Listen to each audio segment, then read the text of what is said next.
अब खबर यूपी के मैनपुरी से है, जहां दबंगों की पिटाई से सराफा व्यापारी पहुंचा एसपी ऑफिस। पीड़ित सराफा व्यापारी आरोप है कि कल रविवार को नामजद दबंगों ने उसे दुकान में घुसकर बेरहमी से पीटा था। पीड़ित के साथ दर्जनों लोग पहुंचे एसपी ऑफिस। पीड़ित ने सीओ करैल पर लगाए धमकाने और झूठे मुकदमे में फंसाने के आरोप। पीड़ित के साथ न्याय और एसपी ऑफिस पहुंचे लोगों ने लगाए सीओ मुर्दाबाद के नारे। आखिर क्या था पूरा मामला, आप स्वयं देखिए हमारे संवाददाता की इस खास रिपोर्ट में कि किस तरीके से थाना करैल क्षेत्र के सराफा व्यापारी मार्केट में सराफा मार्केट की यह घटना है। पूरा क्या कुछ कहना था श्याम जीवन व्यापारी पीड़ित का, आप स्वयं सुनिए।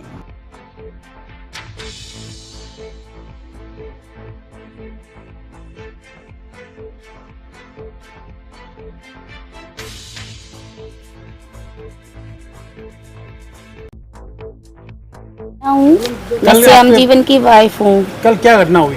कल ये दुकान गई हैं तो अलका और जो कुसुमा 30-35 लड़के लेके दुकान पे आई तो इनसे बदतमीजी से बोली, गाली गलौज की। इन्होंने कहा बात बताइए। ये कस्टमरों को सामान दिखा रहे थे। सबसे पहले इनका फ़ोन छीना, फिर जो भी सामान था वो इसने जब्त किया और जो कैमरा वैमरा जो था डीवीआर वगैरह सब तोड़ ताड़ के इनको दुकान से खींच के टीवी फोड़ी। इनको दुकान से मतलब ये कॉलर खींच के और सुभाष गेट तक पूरा गली से मारते हुए लेके गई हैं।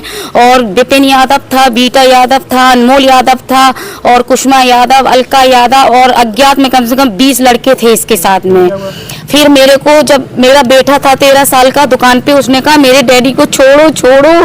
फिर उसने कहा चप्पल पहनने दो, इसने चप्पल भी नहीं पहनने दी। फिर हमारा लड़का भागता हुआ मेरे पास आया, माँ जल्दी चलो, डैडी को उठा के ले गई दुकान से। फिर हमने सोचा मैं सुभाष गेट तक जाऊं कैसे भी करके, पता चला जब तक मैं जाने की कोशिश की तब तक ये थाने पहुंच चुके थे।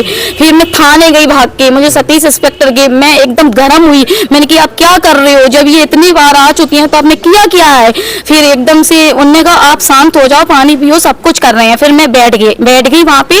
फिर आई सीओ साहब, तो सीओ साहब आई, बोले कैसे आई, तो इनने बताया कि साहब नमस्ते, मतलब ऐसे ऐसे हमारे साथ घटना हुई है, सारी घटना बताई।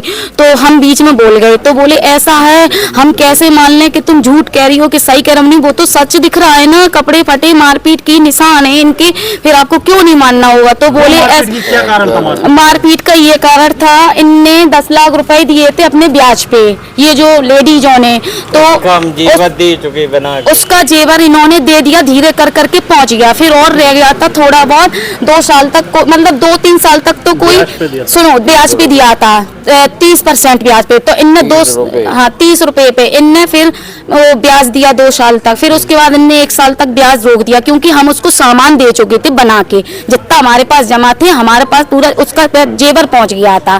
फिर वो जबरदस्ती अभी भी ये कह रही है कि हमारा जो 1-2 साल का ब्याज रुका है हमें वो भी चाहिए। तो हम क्यों दें, कहाँ लग रहा है 30-50% का ब्याज। आपको एप्लीकेशन दी, क्या आरोप लगा, क्या मांग है? अभी कप्तान साहब से तो मिली आई हूँ, पर उन्होंने तो अभी एक्शन ले रहे हैं। हाँ बराबर आश्वासन दिया, 60 लाख, 60 लाख, हाँ नंबर 2 में ये होगा। हाँ।